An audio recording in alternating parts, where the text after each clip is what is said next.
Lyrian pressed herself deeper into the shadowed alley as smoke billowed through the merchant quarter. The grain storage had been burning since dawn, and the fire was spreading faster than the bucket brigade could contain it. She needed to move. Her makeshift shelter behind the tannery would be consumed within the hour.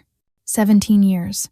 17 years since Merchant Valdric had bought her for a bag of grain, and she still wore the iron collar that marked her as property. The metal had worn smooth against her neck, a constant reminder that she was worth exactly 20 pounds of wheat. At 25, she'd spent more years as property than as a person. The crackling flames grew louder. Lyrian darted from the alley, keeping low, her practiced movements those of someone who'd learned to be invisible. The main square churned with panicked merchants salvaging what they could, guards trying to maintain order, children crying as their parents dragged them from danger. Then she heard it. A sound that didn't belong to the chaos. Whimpering, high and desperate, coming from the collapsing stable near the fire's edge. Lyrian froze.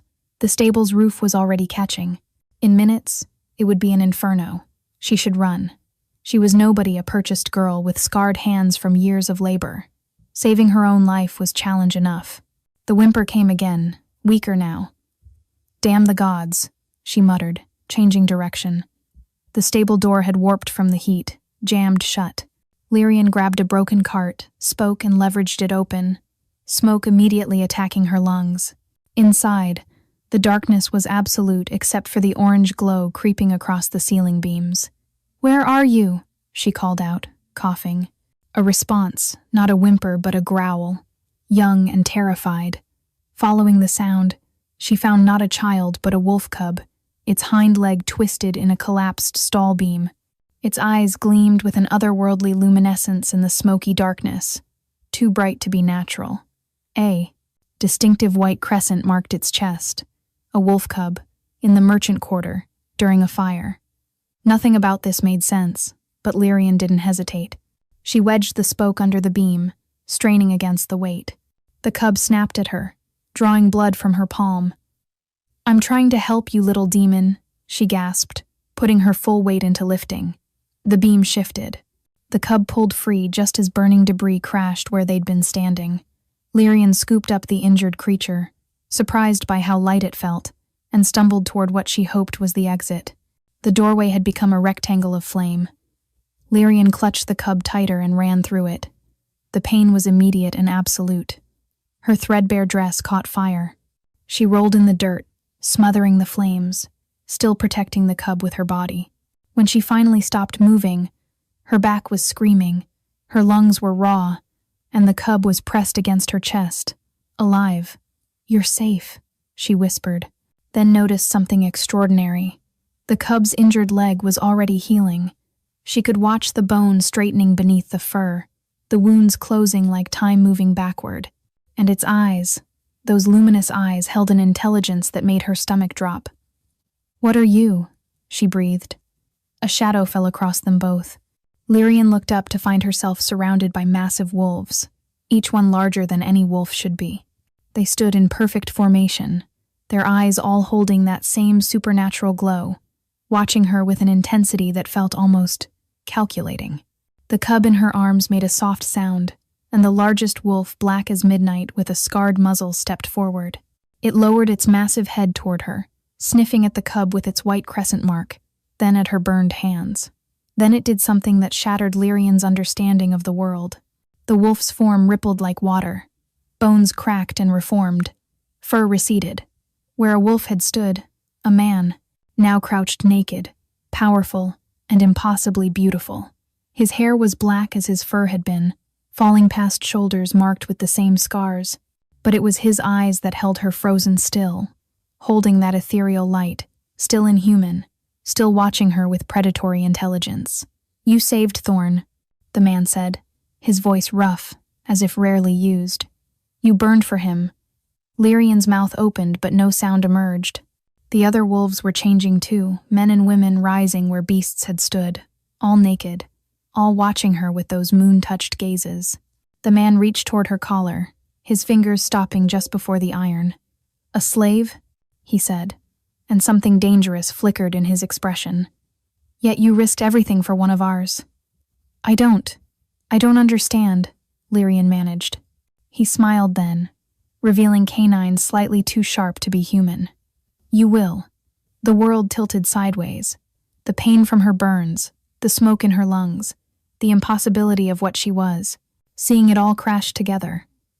As darkness claimed her, the last thing she saw was him catching her as she fell, his ethereal eyes holding secrets she couldn't begin to imagine. Lyrian woke to the absence of pain. Her back, which should have been agony from the burns, felt merely warm. The iron collar that had chafed her neck for 17 years was gone. She bolted upright, hand flying to her throat, finding only smooth skin. Finally awake, she spun toward the voice. The man from the market sat in shadows at the room's edge, though room was generous. They were in a cave, she realized, but one transformed into living space, fur pelts on the floor, shelves carved into stone walls, crystals embedded in the ceiling that cast soft blue light. Where, her voice cracked, what did you do to me? Healed you. He rose with fluid grace that reminded her he wasn't human. The burns would have killed you by morning. And my collar? Destroyed. His gaze intensified. No one wearing my mark will ever wear another's. Your mark? Lyrian's hand moved instinctively to her shoulder, where new skin tingled.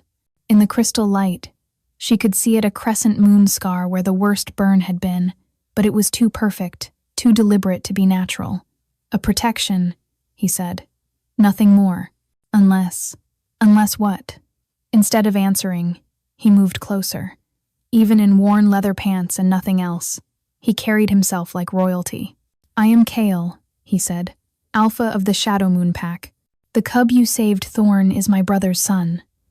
Lyrian, she replied automatically, then asked the question burning in her throat. You're werewolves. Actual werewolves. Shapeshifters, he corrected. Werewolf is a human word, twisted by fear and legend. We are more ancient than such simple terms. He studied her with those luminous eyes. You're not afraid. It wasn't a question, but she answered anyway. I've seen real monsters. They wear silk and buy children for grain. Something shifted in his expression. Approval, perhaps, or recognition. A commotion outside drew their attention. Voices raised in argument. Then a woman entered, tall, severe, with silver-streaked hair and the same moon-touched gaze. Kale, she said sharply. The gathering has begun. They're demanding answers about the human. I'm coming, Mira. But his eyes stayed on Lyrian. Wait, Lyrian said as he turned to leave. What happens to me now? I can't return to the merchant quarter. Valdrick will. Valdrick believes you died in the fire. Kale interrupted. He's already claiming compensation from the city council for his lost property. The casual cruelty of it, her death worth more to Valdrick than her life shouldn't have stung, but it did. Then where do I go? Kale paused at the cave entrance. That depends on what you are. What I am? I'm nobody. You walked through fire for a shifter child. You bear the moon mark without rejection. Your blood. He stopped himself. The gathering will decide. He left her with more questions than answers. Mira remained, her gaze dissecting. You truly don't know, do you? The woman said finally. Know what? Child, no ordinary human could have survived those burns. No ordinary human's blood would accept an alpha's mark. She approached, circling Lyrian like a predator. Tell me, what do you remember of your parents? Nothing. I was sold at 8 years old. Sold from where? Lyrian struggled to remember. North. Somewhere north. The merchant who sold me said I was payment for a debt, but... A howl cut through the night, so loud it seemed to shake the cave walls. Then another. And another. A chorus of inhuman voices raised in what sounded like alarm. Mira's entire demeanor changed. Stay here, she commanded, shifting to wolf form in one fluid motion and racing out. But Lyrian had spent 17 years following orders. She counted to 10, then followed. The main cavern opened into chaos. Dozens of wolves. No, shifters in both forms, all facing the entrance where 3 figures in blood-red cloaks stood. Royal guards, but not from any local kingdom. These bore the emblem of the Bloodmoon crown, the ancient wolf-killer kingdom from the far north. By decree of His Majesty, the center guard announced, We seek the lost Luna. Our seers have confirmed she lives. Return her, and your pack will be spared. Kale, still in human form, stepped forward. There is no lost Luna here. The guard smiled coldly. Then you won't mind if we verify that ourselves. He pulled out a vial of silvery liquid. Moon, blessed water. It reveals royal shifter blood. Shall we test everyone here? Lyrian's mark burned like ice as the guard's eyes swept the crowd and landed directly on her. You there!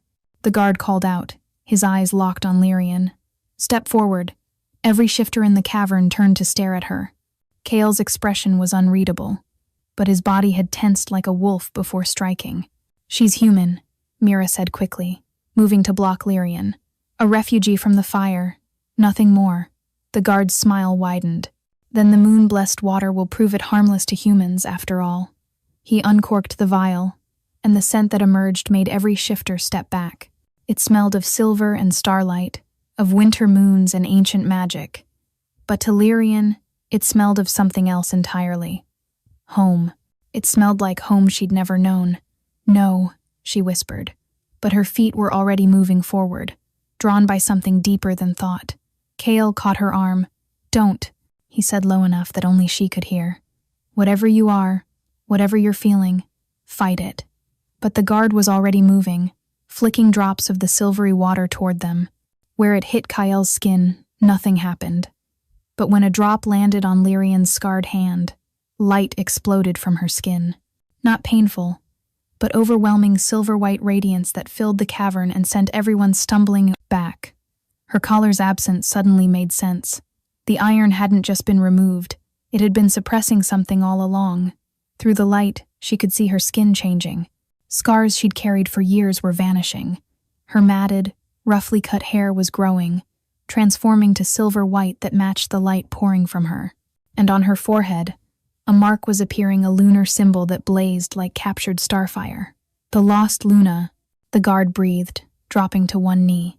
Princess Lyrian Bloodmoon, daughter of the murdered Luna Queen, heir to the... His words cut off in a gurgle. Kale's hand was around his throat, lifting him off the ground. You will not take her. Kale snarled, and his form was already shifting, not fully wolf, but something in between, something monstrous and magnificent. The other two guards drew silver swords, but the pack was already moving. Mira led the charge, her wolf form massive and terrible. The cavern erupted in violence, fangs against silver, claw against armor, ancient grudges given form. But Lyrian couldn't focus on the battle. The light inside her was building, 17 years of suppression breaking like a dam. Memories flooded back, not her own, but carried in her blood. A castle of white stone, a queen with her silver hair, singing lullabies about moondaughters. The night the assassins came, being bundled into a servant's arms, iron clasped around her throat to hide what she was, and something else, a younger child, barely walking, hidden in different arms. Make it stop, she gasped, falling to her knees. The power was too much. It would tear her apart. She could feel it seeking release, and if it escaped uncontrolled, it would kill everyone, guard and shifter alike. Strong arms wrapped around her from behind. Kale, still partially transformed, pulled her against his chest. Listen to my voice, he commanded. The power isn't your enemy. It's been caged, like you were. Don't fight it. Guide it. I don't know how. You do. His breath was hot against her ear. You walked through fire for a shifter child. You chose to save rather than survive. That's who you are, not this power. The power serves you, not the other way around. His words anchored her. The chaotic energy began to spiral inward rather than out, following the path of her will rather than her fear. The blinding light condensed, focused, controlled. When she opened her eyes, the battle had stopped. Everyone, shifter and guard alike, was staring at her in awe. She stood in a circle of crystallized moonlight. The cave floor transformed to silver glass beneath her feet. The remaining guards were backing toward the entrance. Tell your king, Lyrian heard herself say, though the voice seemed to come from somewhere ancient, that the lost Luna lives. But she is not lost anymore. The guards fled. Silence descended, broken only by the labored breathing of the wounded. Then, One by one, the shifters began to kneel. Even Mira, proud and fierce Mira, lowered her head in recognition. "Don't," Lyrian said, panic replacing power. "Please, I don't even know what I am." "You're the last of the Bloodmoon line," Kael said, still standing beside her, notably the only one not kneeling. "Your mother was the Luna Queen, able to command all shifter packs. Your father was human, which made you an abomination to some, a bridge between worlds to others." "They killed her because of me?" "They killed her because she refused to let them kill you." Mira rose, her expression softer now. "She sent you south with her most trusted servant, told her to hide you among humans until you were old enough to protect yourself. Your younger sister was sent east, to be hidden differently." "Sister?" The memory fragment suddenly made sense. "We don't know what became of her," Mira admitted. "She vanished into the Eastern Territories. But the servant who had me sold me, or died trying to protect you, and someone else found a valuable child to sell." Kael's hand found her shoulder, steadying. "It doesn't matter now. What matters is that you're here, and you're alive, and the Bloodmoon crown knows it. They'll come for me. Yes, they'll destroy your pack trying to get to me. Probably." She turned to face him, frustrated by his calm. "Then why aren't you throwing me out? Why did you fight for me?" His luminous eyes held hers, and for a moment, she saw past the alpha exterior to something raw underneath. "Because the moment you walked through fire for Thorn, you became Pack. And Pack," his hand moved from her shoulder to cup her face, thumb tracing the celestial mark on her forehead. "Pack is everything." The touch sent electricity through her entire body, not the painful power of before, but something warm, something that made her lean into his palm despite herself. "Besides," he added with a wolfish grin, "do you really think I'd let the Bloodmoon crown take you back to be their puppet queen? You're far too interesting for that fate." A howl echoed from outside a scout's warning. More people were coming.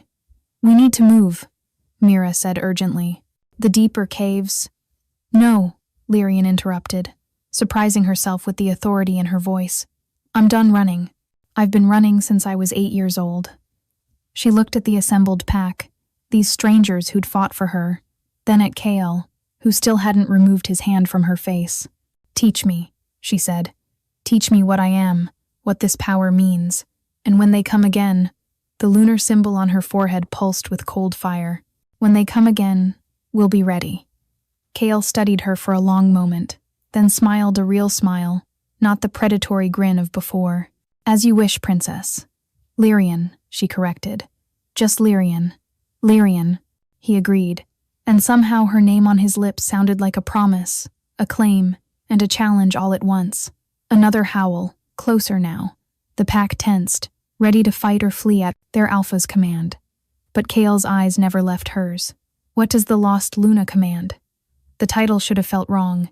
She'd been property, nobody, a purchased girl worth a bag of grain.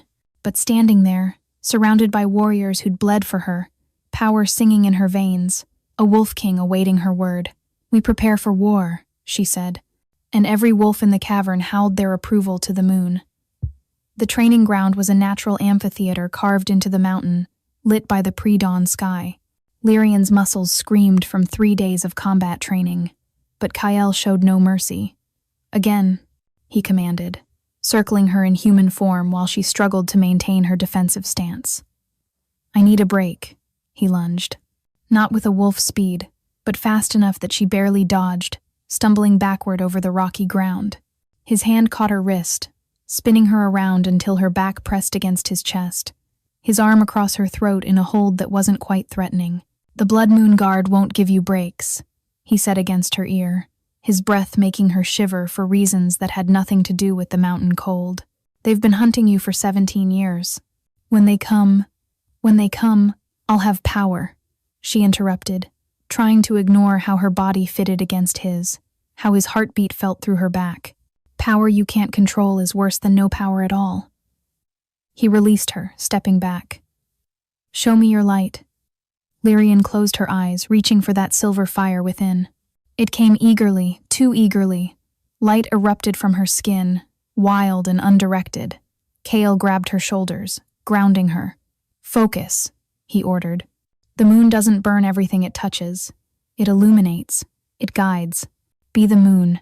Don't let it be you. Easy for you to say, she gasped, struggling to contain the energy. You were born to this. Was I? His hands tightened on her shoulders.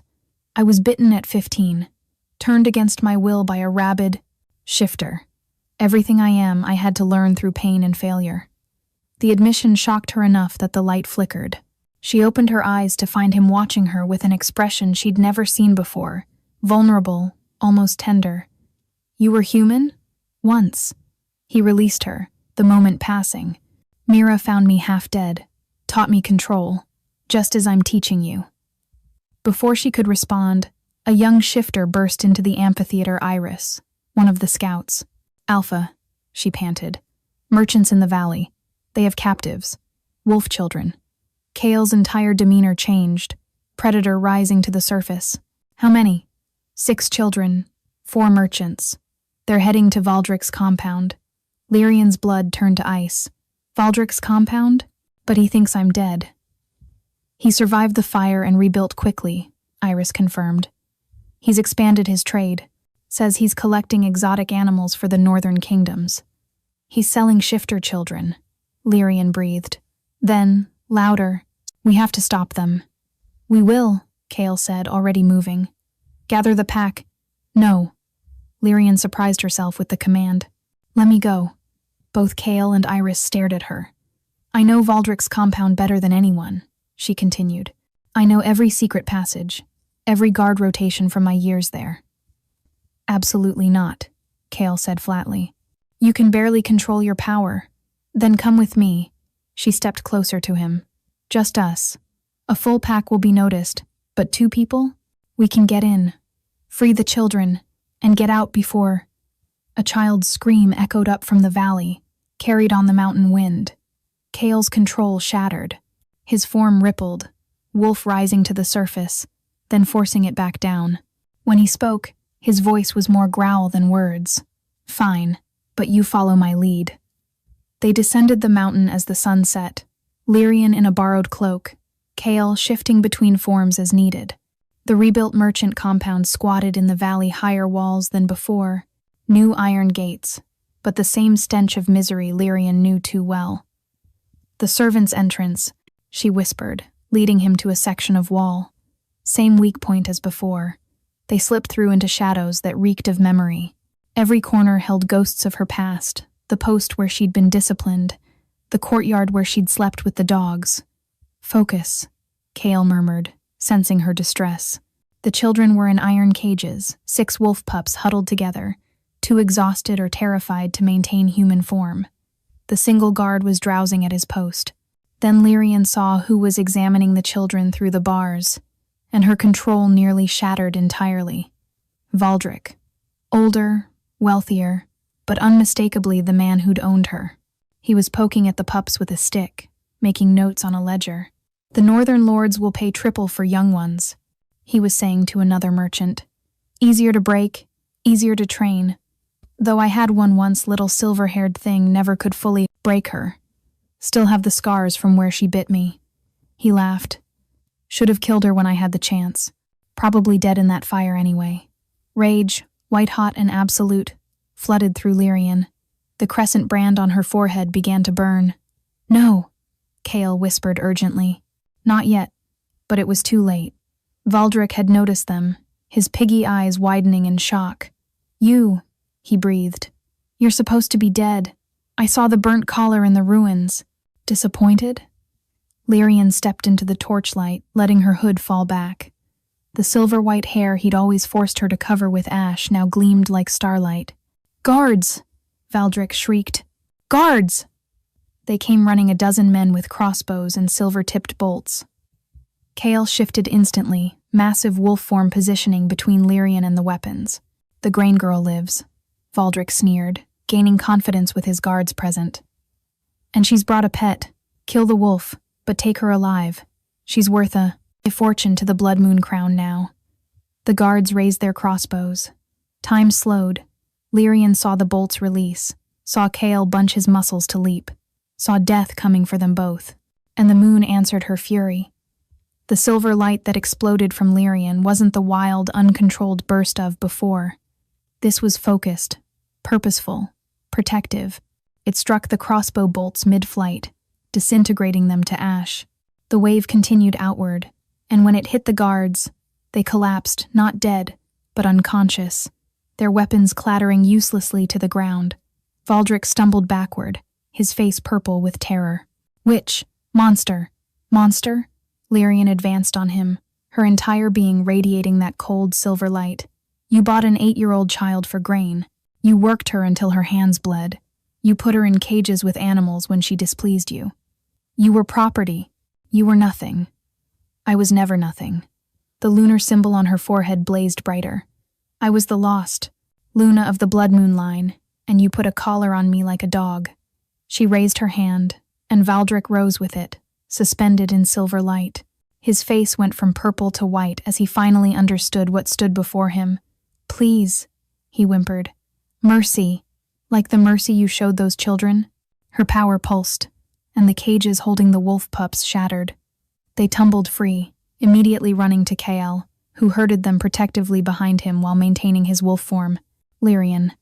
Kael's voice, human again, though she hadn't seen him shift. That's enough. Is it? She turned her glowing eyes to him. Do you know what he does to the ones who don't sell? Do you know what happens to shifter children who can't control their changes? I know. His hand found her shoulder, warmth against her cold fire.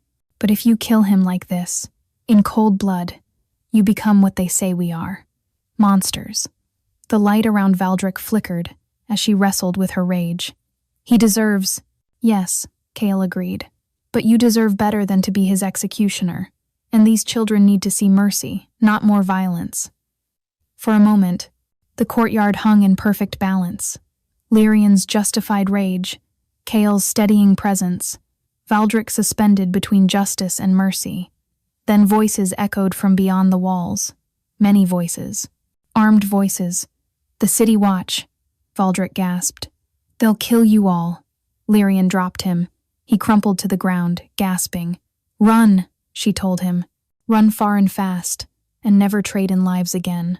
Because next time, I won't have someone to remind me of mercy. Valdric scrambled away, blubbering, slipping in his own terror as he fled. We need to go, Kael said urgently. Can you carry 2? Lyrian looked at the 6 pups, then at him, confused. Then he shifted not to wolf, but to that in-between form she'd seen once before. Magnificent and terrible, he scooped up 4 pups in his massive arms. Understanding, Lyrian grabbed the remaining 2, and they ran. Behind them, guards flooded the compound, but they were already over the wall, already disappearing into the forest. The pups clung to them, whimpering, and Lyrian found herself humming a lullaby rising from genetic memory her conscious mind didn't hold. They didn't stop until they reached the foothills. Kael set down his charges and shifted back, immediately checking each pup for injuries. Lyrian watched him work, gentle despite his size, and something warm bloomed in her chest that had nothing to do with power. They're from the Eastern Pack, he said grimly. Taken in a raid. Their families are probably dead. Then they'll join yours? If they choose. He looked up at her, and his expression made her breath catch. That was extraordinary what you did back there. The control, the precision. I almost killed him, but you didn't. He stood, moving closer. You found the line between justice and revenge. That's what makes a true Luna, not just power, but wisdom. I'm not really a Luna, I'm just the woman who walked through fire for a strange pup, who faced down the man who enslaved her, who saved 6 children tonight. His hand cupped her face, thumb tracing her celestial mark. You're exactly who you're meant to be. The pups had fallen asleep in a pile, exhausted. The moon was rising, full and bright, and Kael was looking at her like she was something precious, something worth protecting, something loved. Kael, she whispered. He leaned closer, and for a moment she hoped he might kiss her. Then a howl split the night. Not a warning, but a summons. Urgent. The pack, he said, pulling back. Something's wrong. They ran again, this time with the pups following in a stumbling line. The base of the mountain was chaos shifters in both forms, some bleeding, all agitated. Mira met them, her face grim. Bloodmoon soldiers, she reported. 50 of them, with silver weapons and mountain ash.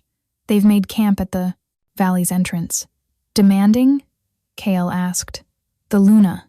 They say they'll burn the forest if she's not delivered by dawn. Mira paused. And Kale, they claimed to have her sister. Every eye turned to Lyrian. My sister? Lyrian's voice cracked. She's alive? A girl named Celeste, 15 years old, silver hair hidden with dye. They say she's been in the palace all along, raised as a servant. Mira's expression darkened. They'll trade her life for yours. The pack fell silent. 50 soldiers. The entire pack numbered barely 30, including elders and these new pups. It's a trap, Kale said flatly. Of course it's a trap, Lyrian agreed.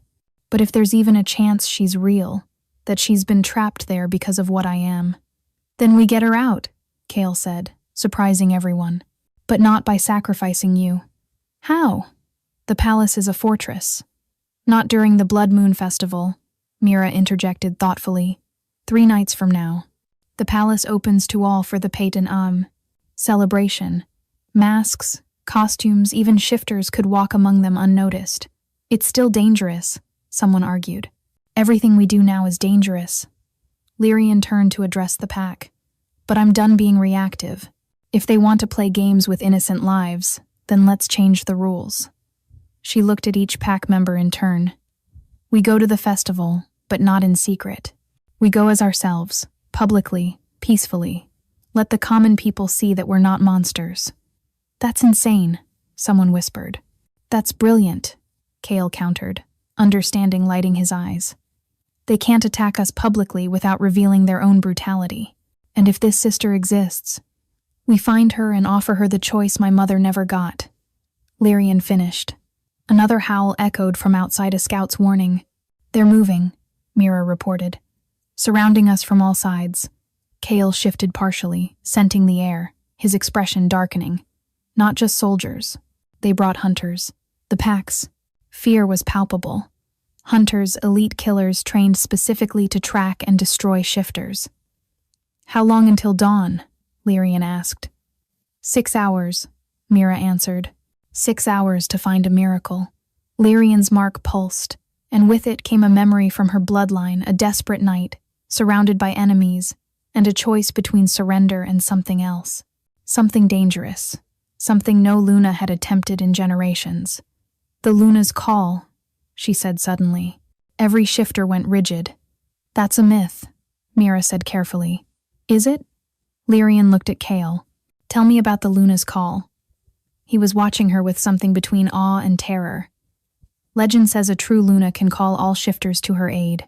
Not just her pack, but every shifter within 100 miles. But? The last Luna who tried it died. The power required. It consumed her. Lyrian nodded slowly. Then I'd better not fail.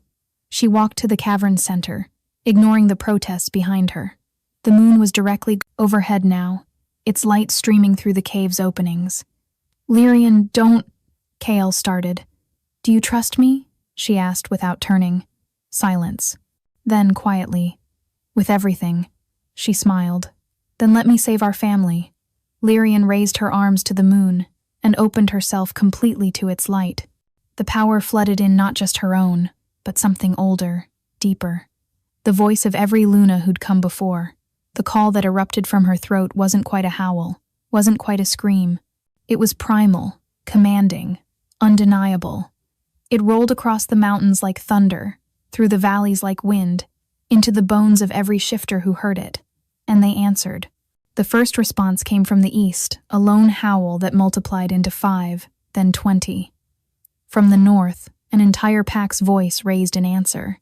West, south, from every direction, the responses cascaded like dominoes across the mountain range.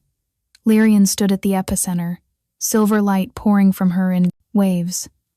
Each response strengthened her, each pack's acknowledgement feeding back into the call. But Kale had been right, the power required was immense. She could feel it pulling at her life force, threatening to hollow her out from the inside. Hold on, Kael's voice, distant through the roaring in her ears. His arms wrapped around her from behind, his chest solid against her back. "I've got you. We've all got you." She felt it then, the pack bond. Not just Kael, but every member of the Shadow Moon pack, linking their strength to hers. Mira's fierce determination, the pup's innocent trust, even the newly rescued children, adding their small lights to her blazing star. The soldiers in the valley below must have heard it too. Through the shared consciousness of the call, Lyrian could feel shifters converging on their position. The Bloodmoon soldiers, so confident with their 50 men, suddenly faced hundreds of wolves emerging from the darkness. "Magnificent," Kael breathed against her ear, and she realized her consciousness had expanded beyond her body. She was seeing through every shifter's eyes simultaneously, the terrified soldiers forming defensive circles, their silver weapons suddenly inadequate against the sheer numbers. But among them, she spotted something else. 5 figures in black cloaks, unmoved by the approaching wolves, hunters, and the one in the center. "No," she gasped, recognizing the cruel face from her inherited memories. "Theron Bloodmoon, my father's brother, the man who'd orchestrated her mother's murder, who'd spent 17 years hunting her." "Release the Moonbane," Theron commanded calmly. The hunters threw something into the air, a fine silver powder that sparkled in the moonlight. Where it touched the approaching wolves, they collapsed, shifting involuntarily back to human form, writhing in agony. "Did you think we came unprepared?" Theron's voice carried on the wind. "I've hunted your kind for 2 decades. I know every weakness, every limitation. Even the Luna's call can be broken." He was right. She could feel the connection fragmenting as more wolves fell to the Moonbane. The power drain was becoming critical. Black spots danced in her vision. Lyrian. Kael turned her to face him, his eyes blazing with emotion. "There's another way." "What?" "The mate bond. If you accept it, our power becomes yours. Not just strength, but stability. Anchor. Among our kind, the bond is sacred. It amplifies both partners' abilities." She understood immediately what he was offering. Among shifters, a mate bond was permanent, unbreakable. It would tie her to him, to this pack, forever. No more running, no more solitude. "You don't have to," she started. "I want to." His hand cupped her face with infinite tenderness. "I've wanted to from the moment you walked through fire for Thorn. You are my mate, Lyrian Bloodmoon. The only question is whether I'm yours." The Moonbane was spreading. More wolves were falling. Soon, Theron's forces would reach the cavern. But Lyrian wasn't looking at the approaching danger. She was looking at Kael, scarred, powerful, beautiful Kael, who'd shown her what family meant, who'd stood between her and danger without hesitation, who was offering not just his power but his heart. "Yes," she whispered, then louder, with absolute certainty. "Yes." He kissed her, and the world exploded. The mate bond snapped into place like a lightning strike, but instead of pain, there was completeness.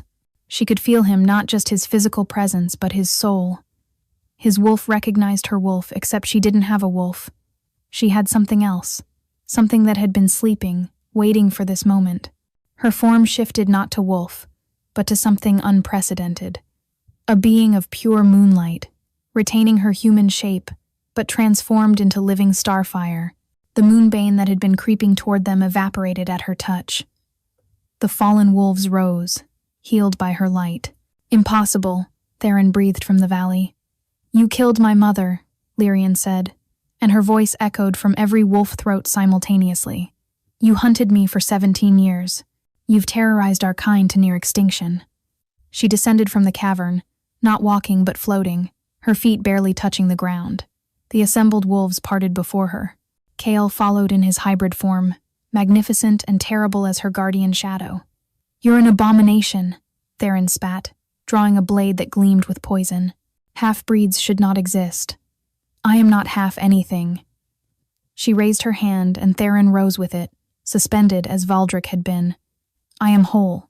I am the bridge between worlds my mother died believing in." "Kill her," Theron commanded his hunters. They tried. Crossbow bolts, silver nets, wolfsbane grenades, everything they threw at her simply dissolved in her light. But she wasn't attacking, Kale realized. She was protecting, shielding every wolf while neutralizing the threats. "This is what you feared," she said to Theron.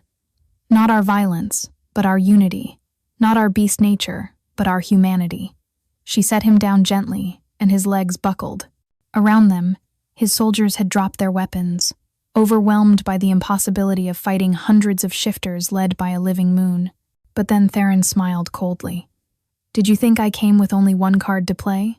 He raised his hand, and from behind the soldier ranks, 2 guards dragged forward, a figure, a girl, perhaps 15, with silver hair dulled by ash, wearing servant's gray.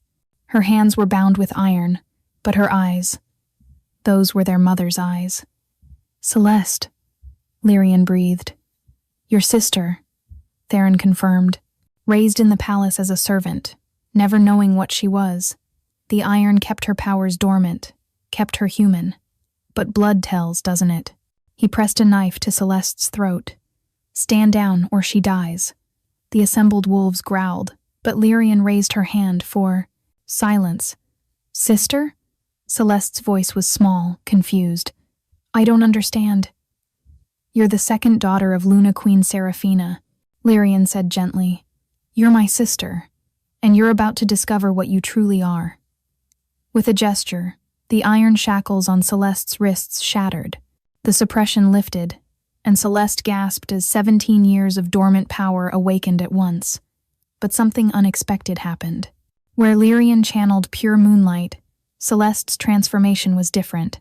Her form shifted not into a wolf, but into a white fox, sleek and swift. She twisted from Theron's grip with inhuman speed, leaving him holding empty air. "A fox shifter?" Mira breathed. The old bloodlines speak of this when human and shifter blood mix. Sometimes new forms emerge. The fox darted between the guards' legs, creating chaos in their ranks. In the confusion, the assembled wolves pressed forward. Theron's forces broke, fleeing into the night.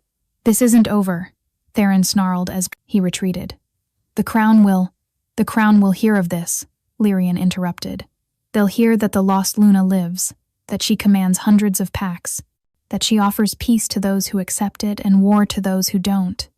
She turned to address the assembled shifters and the human witnesses who'd been drawn by the commotion. "For too long we've lived in shadow and fear, human and shifter, divided by prejudice and old wounds.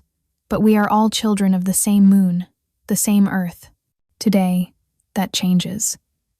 Celeste, back in human form, stumbled toward her. Lyrian caught her, holding her close. "I remember you," Celeste whispered. "In dreams, I remembered a lullaby. You used to sing to me. And I'll sing to you again," Lyrian promised. "You're safe now. You're home." Through their bond, she felt Kale's pride and love wash over her. The mate bond had stabilized her power. But more than that, it had completed something in her soul she hadn't known was missing. "What happens now?" someone called out. Lyrian looked at the assembled packs, at her newfound sister, at her mate, then at the moon still shining overhead. "Now we build something new," she said. "A world where no child is sold for grain, where no one has to hide what they are, where strength comes from unity, not division." She raised her hand, and her light spread outward one final time, not as a weapon, but as a blessing, touching every person present, human and shifter alike, leaving them with a warm glow that would fade but never be forgotten. "The lost Luna has risen," she declared, "and with her, a new age begins." 3 weeks had passed since the Luna's call. The Shadow Moon territory had transformed into something unprecedented, a sanctuary where multiple packs coexisted, drawn by Lyrian's presence and the promise of change she represented. But change, Lyrian was learning, came with a price. "Another message from the Bloodmoon Crown," Mira announced, entering the strategy cave where Lyrian sat with Kale and the other pack leaders. "They're offering a treaty." "Let me guess," Kale said, not looking up from the map. "Our complete surrender?" "More interesting than that." Mira's expression was unreadable. "They want to meet, the king himself, at the Bloodmoon Festival, a public negotiation." "It's a trap," said Ransom, leader of the Eastern Pack. "Everything's a trap," Lyrian replied, studying the message. But a public meeting means witnesses. He can't simply attack without destroying his reputation. Through their bond, she felt Kale's concern. Since accepting their mate bond, they could feel each other's emotions, share strength, even communicate without words. It's too dangerous, his thoughts whispered to hers. Everything we do is dangerous, she replied silently. But hiding won't change anything. There's more, Mira continued. Celeste has been having visions. They found Celeste in the healer's cave, her fox, silver hair gleaming in the crystal light. Since her awakening, her unique heritage had manifested in unexpected ways, not just the fox form, but glimpses of possible futures. I saw the festival, she said without preamble. 2 paths. In one, blood stains the palace steps. In the other, she paused, her young face troubled. In the other, the crown passes to new hands. Whose hands? Lyrian asked. Celeste met her eyes. Yours. The Bloodmoon festival arrived with all its pageantry. Lyrian entered the palace grounds openly, flanked by KL and a delegation of pack leaders. No disguises, no pretense. The crowd parted before them, whispers following in their wake. King Marcus Bloodmoon waited on the palace steps, an older man with cold eyes and their mother's cheekbones twisted into cruel lines. Beside him stood Theron, still bearing scars from their last encounter. Niece, the king said, his voice carrying across the square. You've grown to look like your mother. Before I had her killed, of course. Gasps rippled through the public crowd. The admission, so casual, so public. I've come to offer you a choice, uncle, Lyrian said, her voice equally clear. Abdicate. End the persecution of shifters. Let peace reign. Marcus laughed. And if I refuse? Then I challenge you for the crown. By the old laws, the ones you used to justify murdering your own sister, any blood heir can claim the throne through combat. The crowd erupted. This was unprecedented. Theron stepped forward, blade already drawn. You have no authority. I am Lyrian Bloodmoon, daughter of Queen Seraphina, blood of the founding line. Her lunar mark blazed to life. I am the lost Luna returned, and by the laws you claim to uphold, my challenge stands. Very well. Marcus stood, and for the first time, Lyrian saw him for what he was, not entirely human. His eyes held a predator's gleam. But not combat. That's so primitive. Let's make this interesting. He pulled out a vial moon, blessed water, like the one that had first revealed her. Nature. A test of blood, he announced. Let the moon itself judge who should rule. Before anyone could stop him, he drank the entire vial. The transformation was horrifying. Marcus screamed as his body shifted not into a wolf or fox, but something monstrous. He'd been experimenting on himself, she realized, trying to steal shifter power through alchemy and blood magic. I took their essence, he gasped through the change. Hundreds of shifters, their blood distilled, consumed. The abomination that rose where the king had stood was neither human nor beast, but a writhing mass of stolen power. Different animal parts fused in impossible ways. Kill them all. Theron commanded the guards, but the soldiers hesitated. This monster had been their king? The creature lunged at Lyrian. Kale intercepted it in his hybrid form, but the thing's unnatural strength sent him flying. It turned on Celeste next, drawn perhaps by blood connection. No! Lyrian's power erupted, but the creature seemed to absorb it, growing larger. It feeds on shifter power. Kale's thought reached her as he struggled to rise. It's made of it. Then Lyrian understood. She couldn't fight it with shifter power, but she was only half shifter. Her human side, the side that had survived slavery, that had chosen compassion over survival, that had loved despite everything that was her true strength. She walked toward the creature unarmed, no power emanating from her at all. Uncle, she said softly, I forgive you. The creature froze. For killing our mother. For hunting us. For all the pain you've caused. She reached out her hand. But this isn't strength. It's fear. Let go. For a moment, Marcus's human eyes appeared in the monster's face, filled with confusion and something that might have been regret. Then the stolen power began to unravel. The different essences he'd consumed separated, dissipating like smoke. What remained was a broken old man who collapsed at Lyrian's feet. "The crown!" "He," whispered. "It's yours. It was always yours." He died there, on the palace steps, as the assembled crowd watched in stunned silence. Theron tried to flee, but found his path blocked by Celeste in her fox form, teeth bared. "Your Majesty," Mira said formally, kneeling before Lyrian, "the throne is yours."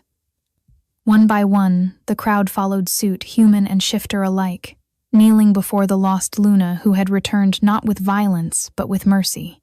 "Rise," Lyrian commanded, her voice carrying new authority. "All of you, rise. There will be no more kneeling, no more division. We are one kingdom, one people." She looked at Kale, who stood proud beside her mate, her anchor, her equal. "Will you rule beside me?" she asked. His smile was answer enough, but he spoke for the crowd to hear. "Always." As the Bloodmoon rose overhead, it shone silver a new age, beginning with the girl once sold for grain, now crowned in starlight, her shifter mate at her side, her fox, sister at her back, and a united kingdom spread before them. The lost Luna had not just been found.